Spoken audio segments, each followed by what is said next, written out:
I had long discussions with IRA and Arab freedom fighters at the Scrubs. I met hundreds of long and short-term prisoners, including Sutcliffe. The first 5 years were in Durham's Special Security Wing, with the train robbers, Crays, Spies, Richardsons, etc. Hi everybody. So today's a very interesting one, especially if you are interested in true crime, and even more so, the Moors murders carried out by the disgustingly evil and psychotic Myra Hindley and Ian Brady. Now, it's a 2-page letter, which is here. This is page 1. And this is page 2.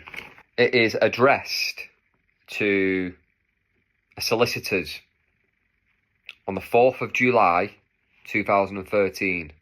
Now, this is not long, it's a few weeks after he had a tribunal to be released from mental health unit in Ashworth Security Hospital into prison. He had to prove that he wasn't insane. Would you believe it? They found him to be absolutely insane, and he was denied to leave Ashworth High Security Hospital. And it makes for an absolutely fascinating, if not incredibly narcissistic, self-absorbed, self-centered, me, cry me a river letter. A good friend of mine, who is the brother of John Kilbride, has had these letters for 10 years. We have made a documentary together, which I will link down in the description so you can watch that. It's a 2-parter. It's a fascinating documentary. Find out about John as a child. Find out about who the boy in the picture actually was. Ian Brady sitting outside the home and basically stalking the Kilbride family while John was missing. We hear about some of the work that John's other brother Danny did to keep Brady and Hindley inside. So I do recommend, if you're into true crime and the Moors murders, you go and check that one out. So Terry has kindly gave me access to these letters. For the past 10 years, he has not had a clue what these letters say. And when I first looked at them, I had no clue either. His writing is gobbledygook. And you'll see that in this video. I'll put some pictures of the letters up. You can pause and you can zoom in and you can see what I'm talking about regards to his writing. So what I'm going to do is I'm just going to read this letter from start to finish, and then afterwards we'll dissect it, we'll analyse it, we'll see what he's trying to get at, we'll talk about some of his narcissism, some of his boasts, some of his claims, some of his cries, some of his worries. Oh God, bless him. The letter is numbered 1 to 9, and of hundreds of words and 2 A4 pieces of paper of very, very, very fine, thin, small writing. Of all of the words, there is only 1, 2, 3. 3 words that I can't actually unravel. And I'm hoping that maybe someone out there, one of you guys, can tell me what you think it says. Let's crack the code. There's 3 words missing. I'm not going to stop at any point. I'm not going to analyse anything just yet. I'm just going to read the letter from start to finish, uninterrupted. And then afterwards we will dissect and go into it further. So what I'm going to read now off my iPad is this. Thanks for yours. Undated. Number 1.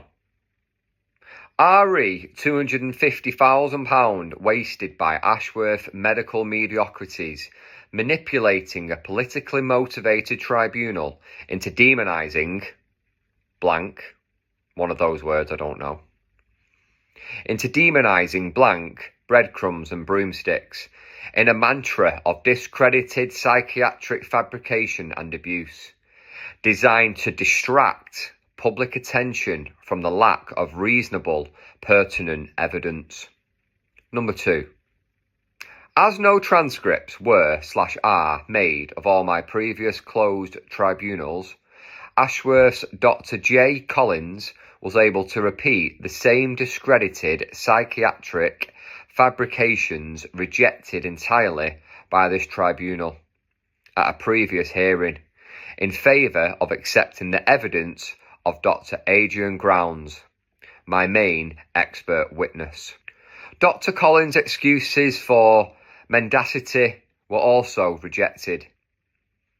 Therefore, throughout the public tribunal, I registered my disgust at Collins being allowed to repeat his mantra of discredited abuse and fabrication by walking out of the tribunal. Number 3.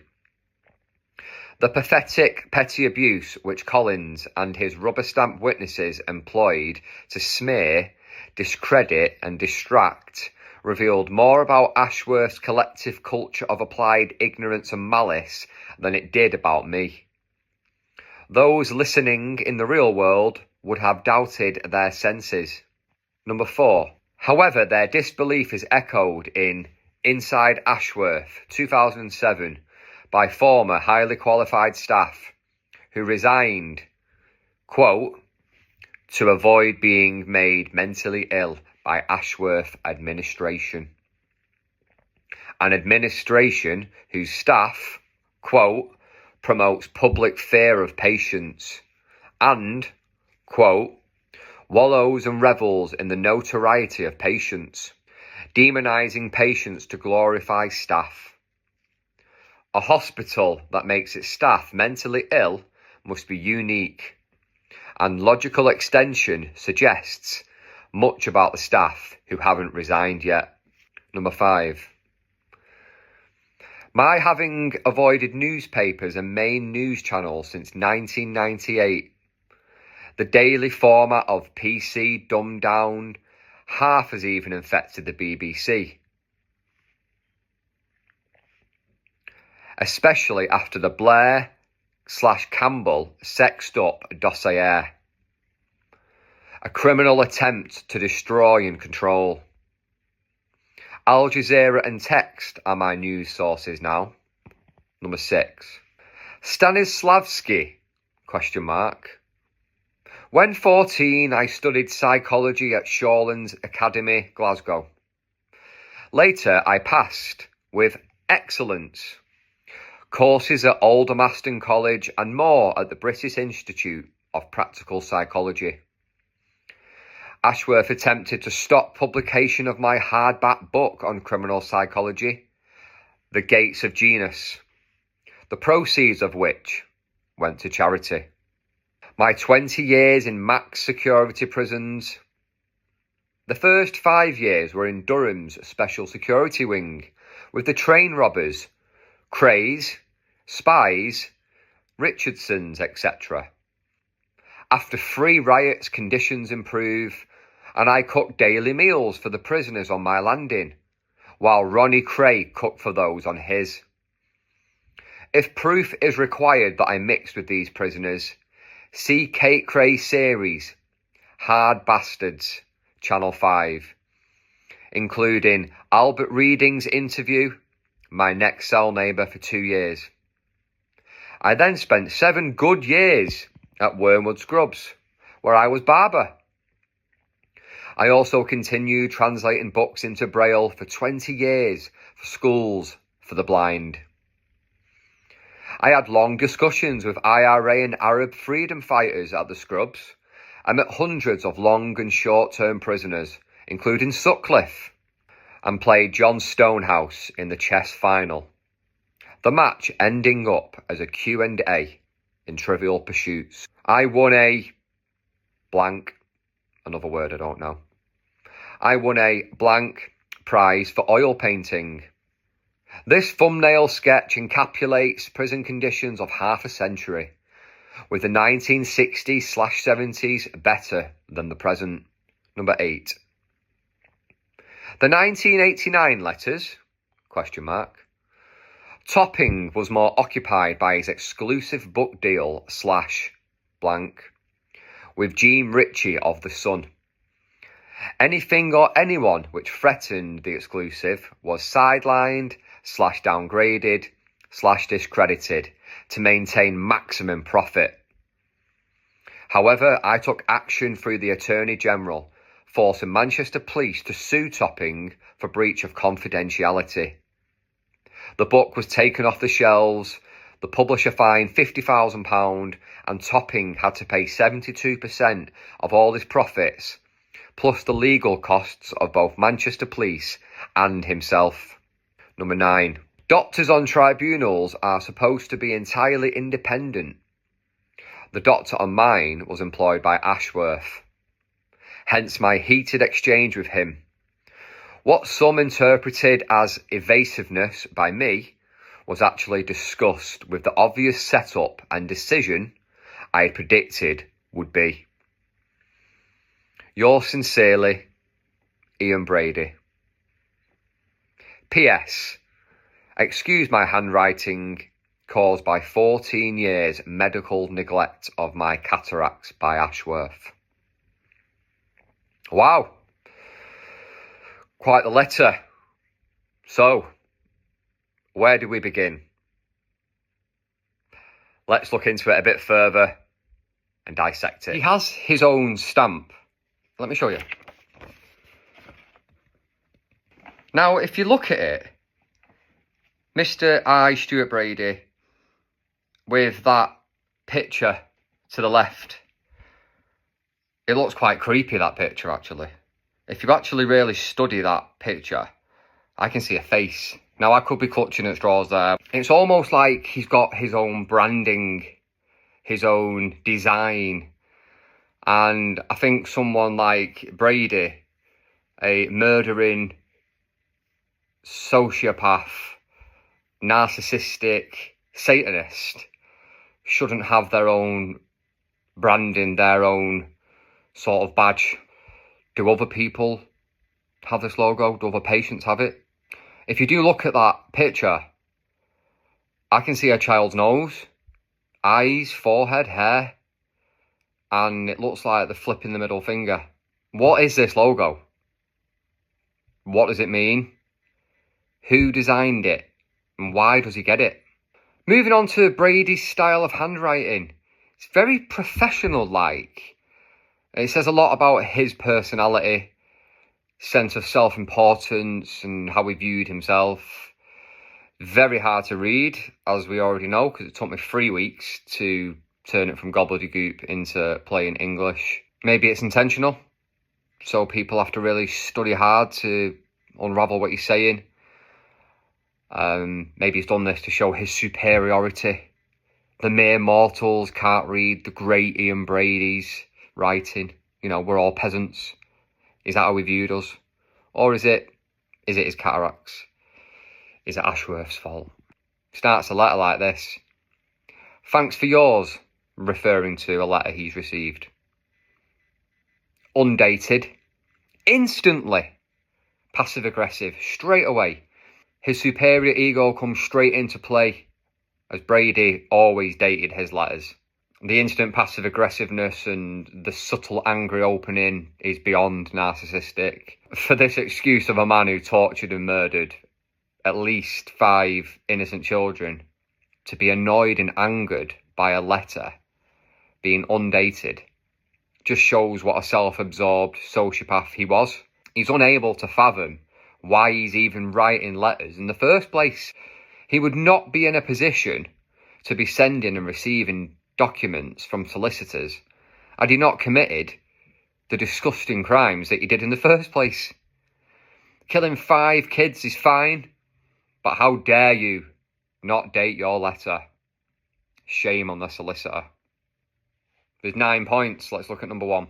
I read the £250,000 wasted by Ashworth medical mediocrities, manipulating a politically motivated tribunal into demonising blank breadcrumbs and broomsticks.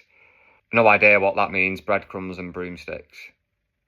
In a mantra of discredited psychiatric fabrication and abuse, talks about abuse from someone that horrifically abused children. In a mantra of discredited psychiatric fabrication and abuse designed to distract public attention from the lack of reasonable pertinent evidence. So take what you will from that. He had a right chip on his shoulder, didn't he? Number 2. As no transcripts are made of all my previous closed tribunals, Ashworth's Dr. J. Collins was able to repeat the same discredited psychiatric fabrications rejected entirely by this tribunal. At a previous hearing in favour of accepting the evidence of Dr. Adrian Grounds, my main expert witness. Therefore, throughout the public tribunal, I registered my disgust at Collins being allowed to repeat his mantra of discredited abuse and fabrication by walking out of the tribunal. I think he's trying to say that his psychotic state has been fabricated, over-egged, exaggerated. Number 3. The pathetic petty abuse which Collins and his rubber-stamped witnesses employed to smear, discredit and distract revealed more about Ashworth's collective culture of applied ignorance and malice than it did about me. Malice! He's using the word malice. It's interesting. Those listening in the real world would have doubted their senses. So Collins is a doctor, and his rubber-stamped witnesses employed to smear, discredit and distract. Can't take any responsibility, can he? None. It's all about how he's been discredited, how he's been mistreated, how he's been targeted. Tell you what, son, don't go killing loads of children. You might have led a life outside of the prison or hospital walls. Number 4. However, their disbelief is echoed in Inside Ashworth. So that's Inside Ashworth. That must be a TV show. By former highly qualified staff who resigned, quote, to avoid being made mentally ill by Ashworth administration. An administration whose staff promotes public fear of patients. I'm guessing it's not that difficult to become unstable working at Ashworth Hospital, dealing with people like Brady. An administration whose staff promotes public fear of patients. Well, to be honest with you, I'd be scared of you as well, bro. I think promoting the fear of the patients ain't a bad thing if that is true. You were a dangerous, sick individual. I would hope that they promoted fear of you and wallows and revels in the notoriety of patients. I'm guessing there is one or two that will say, I've got Brady at my hospital. There will be that, so might be something there. Then again, why are you in the hospital? It always goes back to, why are you there? Because you killed 5 kids, bro. Demonising patients to glorify staff. You are a demon. A hospital that makes its staff mentally ill must be unique. A logical extension suggests much about the staff who haven't resigned yet. A hospital that makes its staff mentally ill must be unique. I'm sure it's not too difficult to get a bit mentally unstable working with people like Ian Brady. Number 5. My having avoided newspapers and main news channels since 1998. The daily format of PC dumbed down half has even affected the BBC, especially after the Blair-Campbell sexed-up dossier, a criminal attempt to destroy and control. Al Jazeera and Text are my news sources now. The Blair-Campbell sexed-up dossier, I'm not too sure what that is, but this is why I'm doing this video, because there's a lot of people that, as I'm reading this, will get some of these quotes and some of what he's saying. Stanislavski, that's an actor, I believe. When 14, I studied psychology at Shawlands Academy, Glasgow. Later, I passed with excellence. Well done, mate. You used that well, didn't you? Courses at Aldermaston College and more at the British Institute of Practical Psychology. He thought he was some top dog, didn't he? He thought he was such a super intellect. Ashworth attempted to stop publication of my hardback book on criminal psychology, The Gates of Genius, the proceeds of which went to charity. I don't think that Ian Brady should have a book out in the public domain. Referring back to my documentary I made with Terry Kilbride, We mentioned this book, The Gates of Genius, and Terry said quite poignantly, where does the money go? Does he have any family somewhere? Who knows? According to Brady, the proceeds went to charity. What a noble man to give his money and his profits to charity. Kills 5 children at least, and then he wants to bring out a book on criminal psychology for everyone to go, ooh, let's have a look at this. See what we can learn from the almighty Ian Brady, the murdering, paedophile, sociopath monster. Let's pick up his book. Mental. Number 7. Here we go, here's the brags. My 20 years in max security prisons. The first 5 years were in Durham's special security wing with the train robbers. Woo! The Krays, Spies, Richardsons. So he's bragging about who he's in prison with. After 3 riots, conditions improved and I cooked daily meals for the prisoners on the landing, while Ronnie Cray cooked for those on his. He likes to be associated with these people. He likes to be notorious and mix with the most infamous of criminals. He wants to be in this club. Not one mention of what he's done. Not one mention of a victim. Not one apology. No remorse. No speaking to the families. This is a bragathon. Right here, this is a bragathon. If proof is required that I mix with these prisoners, see Kate Cray's series Hard Bastards on Channel 5, including Albert Reading's interview, my next cell neighbour for 2 years. So he's thinking, if you don't believe I mix with the Crays or the train robbers, well, go and look at this series and I'll prove that I did mix with these. No one cares. I then spent 7 good years at Wormwood Scrubs, where I was barber. I wouldn't ask him for a skin fade, I'll tell you that. I also continued translating books into Braille for 20 years for schools for the blind. The audacity. Charitable donations, charitable work from Mr. Ian Brady himself. Give yourself a pat on the back.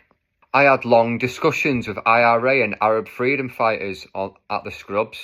I met hundreds of long and short-term prisoners. Dun dun dun. This is all building up to, including Sutcliffe. That's Peter Sutcliffe, the Yorkshire Ripper.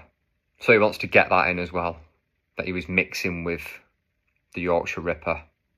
So yeah, don't forget that he was in there with the Yorkshire Ripper. And he played John Stonehouse in the chess final, the match ending up as a Q&A and Trivial Pursuits. Just showing you a bit more about his intelligence and his high IQ. So they were playing in a chess final, which obviously you need to be quite clever to be good at chess. So he's got that in. But then it ended up as a Q&A and Trivial Pursuits. You superior man, aren't you? Won a something prize. Don't know what that word is.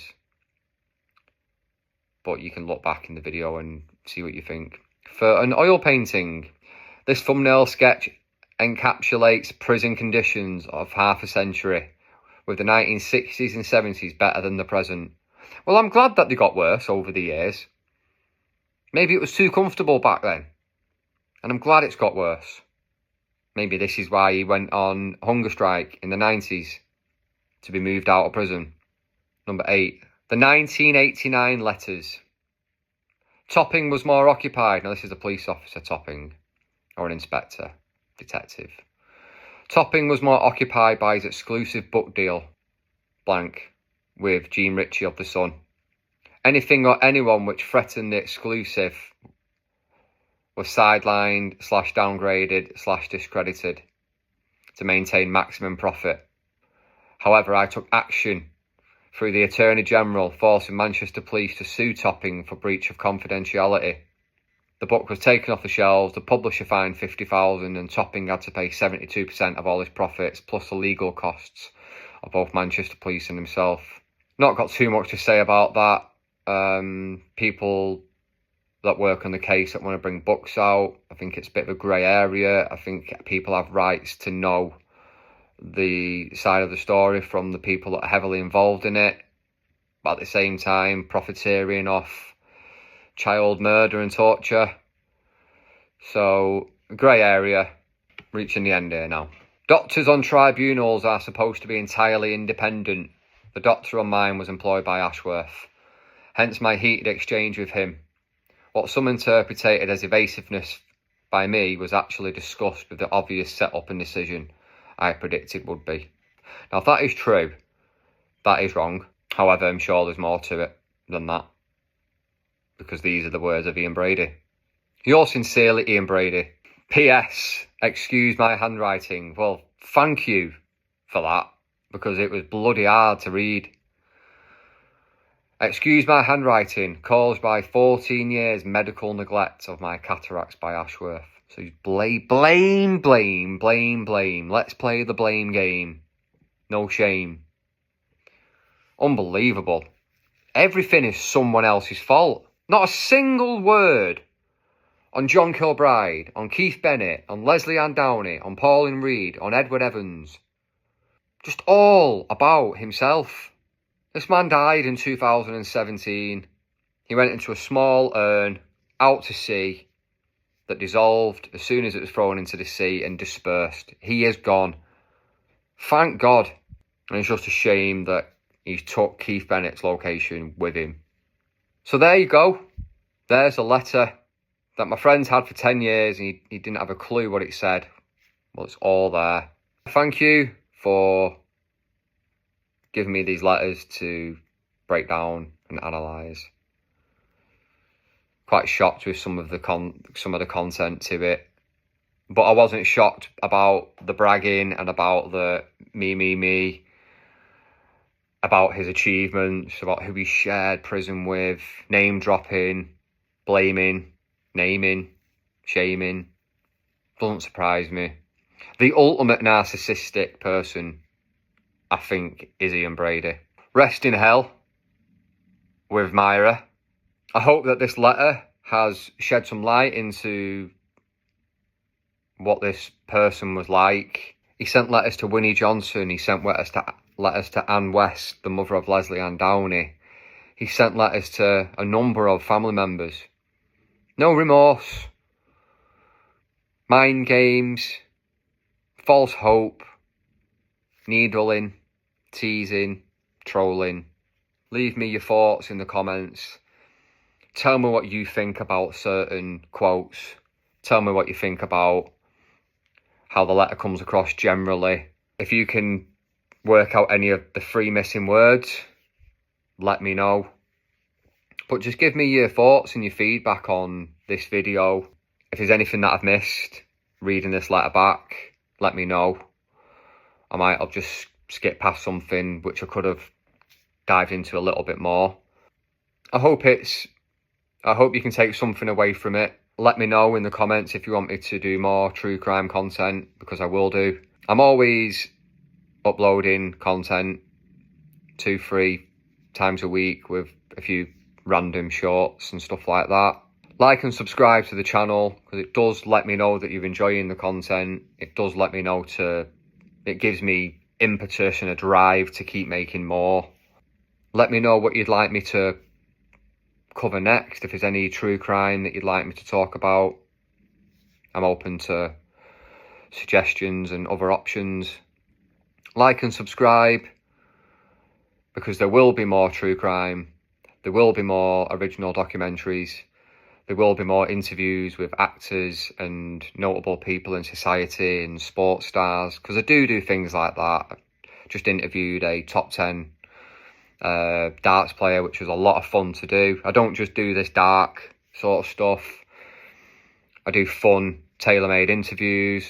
I do original documentaries. Did a big tour of iconic music locations in Manchester. I am formerly a chef by trade, so there's food hacks and cook-alongs on my channel as well. So thank you for watching, and I will see you in the next video.